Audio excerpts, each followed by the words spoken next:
Alright guys, welcome back to another video. My name's Jacob and today we're going to learn how to use must, might and can't to say how sure we are about something. It's a pretty cool topic, so let's get into it.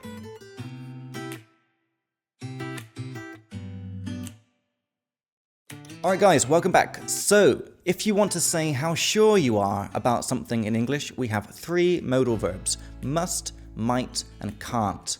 Must means that you're 100% sure something is true. For example, you can say, my keys must be at home. And that means I'm sure 100% that they're at home. They must be at home. If we're not 100% sure, just maybe 50-50, then we use might. So we can say, my keys might be at home. I'm not 100% sure, but maybe they're at home. So my keys might be at home. If I'm 100% sure that they are not at home, then we use can't. So we would say, my keys can't be at home because I had them earlier in the office. So they must be in the office somewhere. So we have these three modal verbs, must, might, and can't, to say if we're sure, if we're maybe, or if we're sure it's not true. And now for something really important. If you want to use this in the past, then we just use our past modals formula, which is the modal verb plus have plus third form. For example, my keys must have been at home, or my keys might have been at home, or my keys couldn't have been at home. So in the past, can't becomes couldn't, but we still have the have and third form. Must have been, might have been, couldn't have been. Now this is used really often to say what we're sure about in the past. And we love to give our opinions about things, so we very often say this must have been or must have done. For example, if we're talking about how I felt when I came to Prague, like what you're sure I was feeling, you can say things like, wow, Jacob, you must have been so nervous coming to a new country. It means I'm sure that you were feeling nervous. Or another example, you must have felt very scared during your first lesson. It means I'm sure that you felt scared. Now this is very common to use.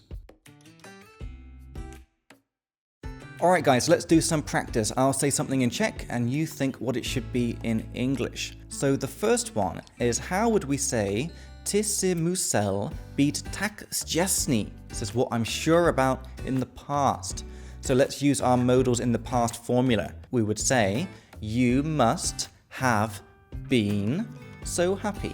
The verb is to be, and the third form is be, was, been. So you must have been so happy. Alright guys, let's do another example. How would you say, možná se to ztratilo v poště? Like you had some mail, you should have got some mail, but it didn't come. And you think maybe it was lost in the post. So this is a maybe situation, so we would say with might. We would say the package might have gotten lost in the post. Maybe, we don't know. So the verb here is get lost, ztratit se. So the third form is get, got, gotten. So it might have gotten lost in the post. Alright guys, let's do one more example. Let's say that you failed your English exam. Your mum might say to you, nemohl si studovat dostatečně. Now what would this be in English? So she's sure that you didn't study hard enough, so we're going to use couldn't. So your mum would say, you couldn't have studied hard enough, because she's sure that you didn't study hard enough.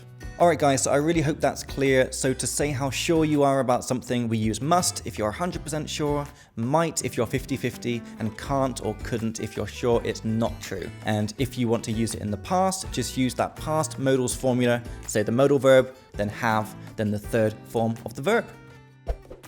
So guys, I really hope you liked that video. If you liked it, make sure to like and subscribe so you don't miss out on future videos. And if you would like to check out our full video courses, you can check out our website, speaklikeme.cz. You can also check out our vocab app, which has over 1,000 words and phrases chosen by me that I think you probably don't know, but you definitely should know because they're super useful for conversation. And for some advanced listening practice, you can check out the Speak Like Me podcast, where me and Chris have some funny conversations about different topics each week and explain the complicated words and phrases and how to use them in English. Guys, really enjoyed that video. Hope you liked it too, and I'll see you in the next one.